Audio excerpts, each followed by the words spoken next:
रामू ने गलती से कैक्टस खरीदते समय मात्रा 9,999 दर्ज कर दी। हालात तब और बिगड़ गए जब उसने बिना दोबारा जांचे ऑर्डर सबमिट कर दिया। कुछ ही समय बाद दरवाजे की घंटी बजी। जब रामू ने देखा कि उसके दरवाजे पर कैक्टस के पैकेटों का पहाड़ सा जमा हो गया है तो वो तुरंत अंदर भागा और ऑर्डर चेक करके उसे कैंसिल करने की कोशिश की, लेकिन उसकी बदकिस्मती से खरीद की समय सीमा खत्म हो चुकी थी। बेबस होकर रामू को सच्चाई स्वीकार करनी पड़ी, लेकिन कैक्टस की संख्या इतनी ज्यादा थी कि उसकी रोजमर्रा की जिंदगी में भारी परेशानी होने लगी। अब वो और बर्दाश्त नहीं कर पाया। तभी रोबोट ने एक आइडिया दिया।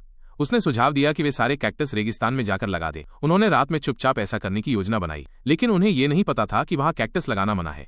उसी वक्त उन्होंने देखा कि एक और आदमी चुपके से कैक्टस लगा रहा है। अगले ही पल कई पुलिस गाड़ियां वहां आ गईं और उस आदमी को तुरंत गिरफ्तार कर लिया गया। अब उनके पास कोई और रास्ता नहीं था। पेट की गुड़गुड़ाहट सुन रामू को एक तरकीब सूझी। अगले दिन वो कैक्टस से खाने की चीज बनाकर बेचने लगा, लेकिन उन्होंने जितने भी प्रोडक्ट बनाए कोई नहीं खरीदा। हैरानी की बात यह थी कि जब उन्होंने कैक्टस के चिप्स बनाए तो वो झटपट बिक गए। रामू बहुत खुश हुआ, लेकिन तभी उसे एहसास हुआ कि एक बड़े पैकेट चिप्स के लिए कैक्टस का बहुत ही छोटा हिस्सा लगता है। वो फिर से टूट गया। तभी उसकी नजर दीवार पर टंगे कैलेंडर पर पड़ी और उसे याद आया कि अगला दिन रोबोट का जन्मदिन है। उसी पल उसके दिमाग में एक और आइडिया आया। उसने रोबोट के लिए एक शानदार जन्मदिन पार्टी रखी जिसमें सारा खाना कैक्टस से बना था। फिर उसने अलग अलग गतिविधियां आयोजित की और बचे हुए कैक्टस को पुरस्कार के तौर पर बांट दिया। जैसे ही रामू को लगा कि उसने आखिरकार सभी कैक्टस से छुटकारा पा लिया है, उसने देखा कि फर्श पर ढेर सारे गिफ्ट बॉक्स रखे हैं। जब उसने उन्हें खोलना शुरू किया तो हर एक बॉक्स में कैक्टस भरे हुए थे। एक बार फिर रामू चारों ओर से कैक्टस से घिर गया।